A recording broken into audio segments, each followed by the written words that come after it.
Le projet Vinéo, c'est la création d'une nouvelle gamme de vins destinée au marché mondial. Et pour plaire au plus grand nombre de consommateurs, et notamment dans les pays émergents, on remarque deux éléments primordiaux. 1. Retrouver la même chose dans une bouteille d'une année sur l'autre. 2. Développer un goût de cassis. Voilà donc ce qui a été développé avec succès de 2009 à 2013, avec pour chef de file Vinovali, union des caves coopératives de Gaillac, Cahors et Fronton. Et pour arriver à ce résultat, il a d'abord fallu casser les codes, car c'est une vraie révolution culturelle, accompagnée d'une révolution de palais. On n'a pas envie de rester avec des codes habituels et on n'a pas envie de rester dans le dogmatisme habituel du vin. Vinovali a toujours la volonté d'écouter les gens et de vivre au quotidien avec eux.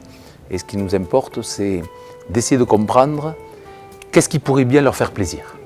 Et notre objectif à nous, c'est justement de les accompagner dans des moments de plaisir et des moments de bonheur. Donc si ces moments de plaisir et ces moments de bonheur sont un peu différents d'un continent à l'autre, je ne vois pas pourquoi je ne serais pas capable de les écouter, de les entendre et de m'y adapter. En fait, ce qu'on a fait, c'est qu'on a travaillé donc avec des organismes de recherche, et notamment sur la partie aromatique, et l'identification aromatique des vins que l'on souhaitait produire à partir de cépages autochtones du sud-ouest. Alors, les résultats sont plutôt positifs. On a réussi à mettre en place des process de production et de vinification qui nous ont permis d'identifier l'arôme cassis dans les vins et ensuite de le produire selon les millésimes et de façon à arriver à produire des vins chaque année qui auront ce profil aromatique et d'autres bien sûr puisqu'on n'a pas travaillé que sur ce thème-là. L'Institut français du vin a permis de réaliser des essais à la fois à la vigne et au chai de vinification. Objectif, répondre aux différents protocoles établis par les partenaires de Vinéo et tester les innovations, mais aussi coordonner les partenaires qui viennent d'horizons totalement différents. Cette équipe, elle était constituée à la fois d'entrepreneurs, mais aussi de chercheurs issus de la recherche fondamentale. Il s'est agi de les réunir, ces gens-là, autour d'une même table pour qu'ils répondent aux attentes du groupe Vinovali et surtout qu'ils se comprennent, c'est-à-dire qu'ils parlent le même langage et aillent dans le même sens tout au long du projet, du début jusqu'à sa finalité. Ça a été à la fois passionnant de réunir tous ces gens-là autour d'une même thématique qui venaient de différents horizons et surtout ça a abouti à différents livrables, à différentes innovations qui sont aujourd'hui ou vont être dans les années à venir sur le marché de la vigne et du vin. Et parmi les innovations amenées également par Vinéo, un outil pour la caractérisation des parcelles viticoles. Un outil développé par les chercheurs toulousains en mathématiques et informatique appliquée de l'IRIT. Alors comment ça marche? Tout simplement, on équipe un tracteur ou un quad avec une caméra haute définition, un GPS, et on acquiert des vidéos qui vont être ensuite traitées par ordinateur.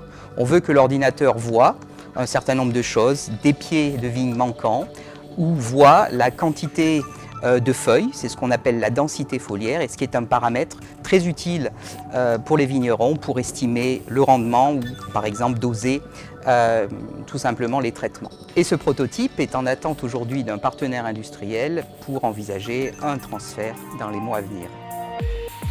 Côté performance économique, jugez plutôt, le chiffre d'affaires à l'export de Vinovali a été multiplié par 3 en 3 ans.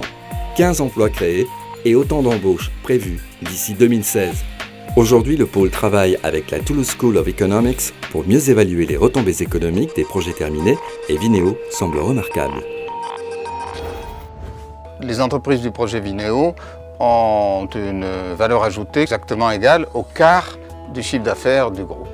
Et c'est un indicateur très intéressant et c'est plus important que dans la moyenne de l'agroalimentaire français qui est autour de 18%. C'est quand même dû à la dynamique même des coopératives qui ont fait ce groupe. Et cette même dynamique explique qui est le projet Vinéo.